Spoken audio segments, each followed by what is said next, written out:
على رسوله الكريم أما بعد بسم الله الرحمن الرحيم قال النبي صلى الله عليه وسلم هو شهر أوله رحمة وأوسطه مغفرة وآخره عتق من النار أو كما قال عليه الصلاة والسلام۔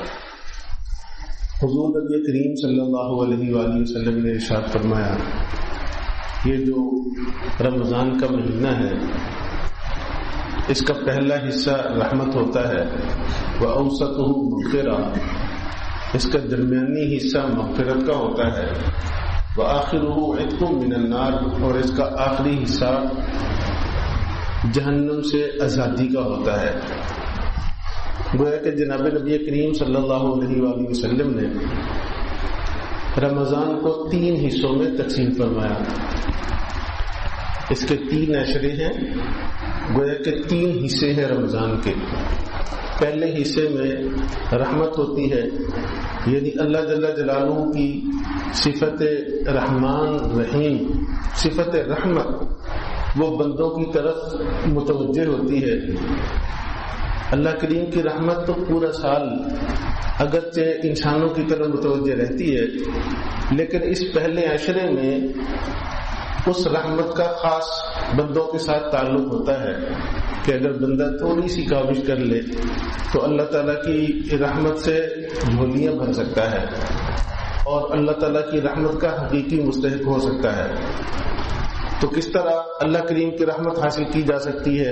اس لیے علماء نے لکھا کہ اس پہلے عشرہ میں خاص طور پر اللہ تعالیٰ سے رحمت طلب کرنا چاہیے، ایسی دعا کرنی چاہیے جس میں رحمت کی یقین ہو۔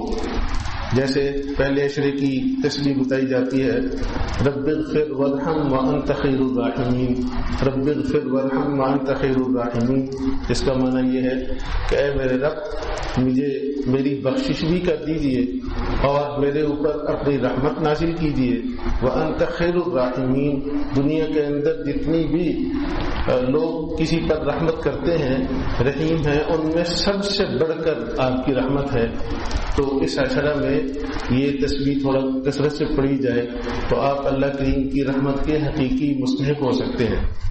دوسرے عشرے میں دوسرا عشرہ مغفرت کا ہوتا ہے، اس میں اللہ جل جلالہ بندوں کو وہ بخشش کا پروانہ عطا فرماتے ہیں، نجات کا پروانہ عطا فرماتے ہیں۔ اس میں اللہ جل جلالہ کی صفت غفار غفور 2 صفات ہیں، یہ خاص طور پر متوجہ ہوتی ہے۔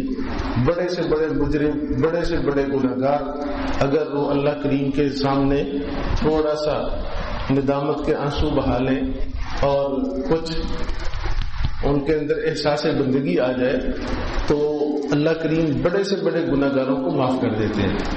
تو اس میں خاص طور پر چونکہ مغفرت کا عشرہ ہوتا ہے، ایسے کلمات اس میں تسبیحات کرنی چاہیے جس میں مغفرت کا سوال ہو، چنانچہ وہ استغفار کے کلمات ہیں، استغفر اللہ ربی من کل ذنب واتوب الیہ، استغفر اللہ العظیم، استغفر اللہ ربی، جو بھی مبارک کلمہ آپ کو آتا ہو اس کی تسبیح دوسرے عشرے میں ہونی چاہیے۔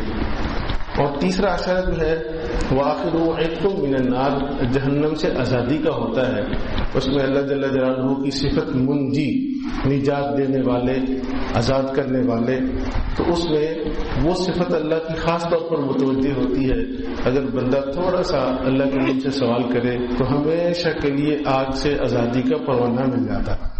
تو آخری عشرے میں اس لیے علماء نے لکھا یہ تسبیح کرنی چاہیے، اللہم اجرنی من النار، اللہم اجرنی من النار، اللہم اجرنی من النار، یا اللہ مجھے آگ سے اپنی پناہ میں لے لیجیے۔